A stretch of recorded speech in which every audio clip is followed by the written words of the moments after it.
Crick Buzz at Stumps, Adam Collins and Harsha Bagai. Let's forget about the scoreboard, strictly speaking. India need 1 wicket tomorrow and they will claim that. But Harsha, isn't the great thing about our game, about the 5-day version of it, that you can always find something meaningful?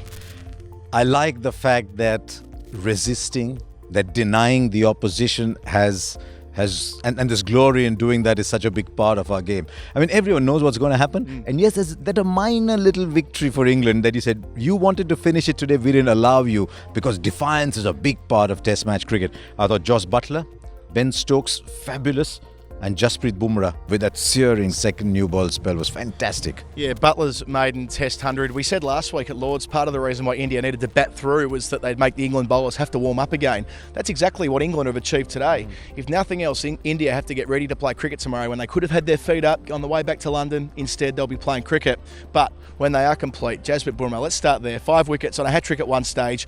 Outstanding in his 9-over spell before lunch. He backed it up again after tea. We've got a superstar in our midst here, don't we? I mean, at the press conference when Virat Kohli was asked before the game, he was asked about Jasprit Bumrah, and there was a little gleam in his eye. He wanted Jasprit Bumrah back, and you can see why. Here's a young man. We saw him play white ball cricket, and we thought, with that action, he won't last long. Then got an accidental entry into one-day cricket and proved himself there. He only played one-day cricket because he was around in Sydney and someone else was unwell.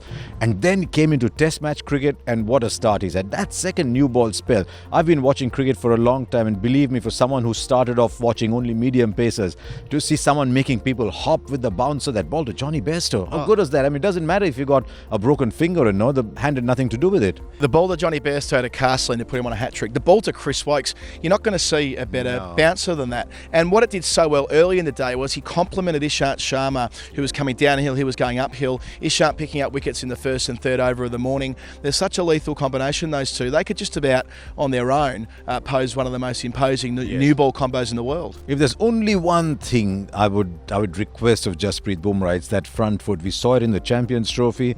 We've seen it here again, that the front foot is denying him wickets. So I'm sure he's able to just push himself back a little bit. But you know what? He's still such a young bowler, and I so hope that he looks after his body, because he's going to be a very special cricketer if he does that. And his combination, yes, with Ishant Sharma, I think Sanjay Manjrekar called him the late bloomer.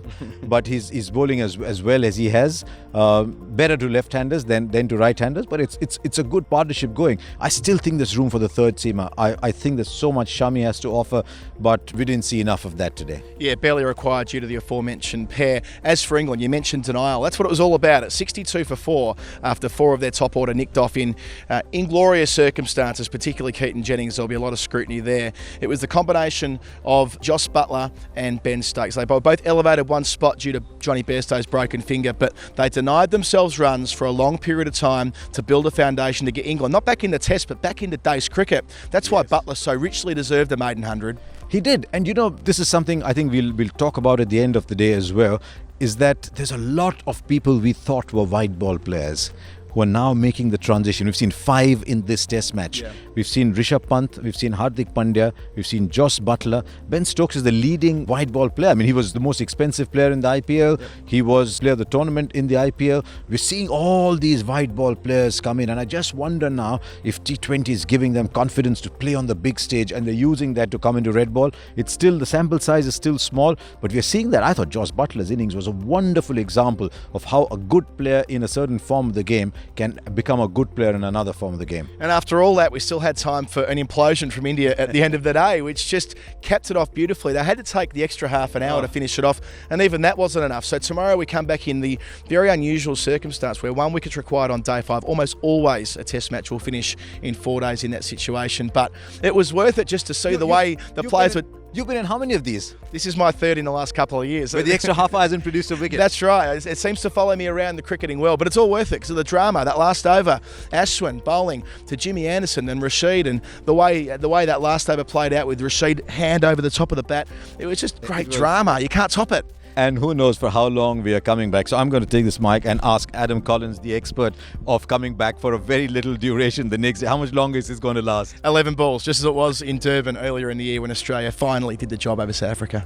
Okay, we'll wait and see. There you are, Adam Collins and me, signing off from from Day 4 at Trent day Bridge. 4 at Trent Bridge, of course, and we'll be back for who knows how long, one final time.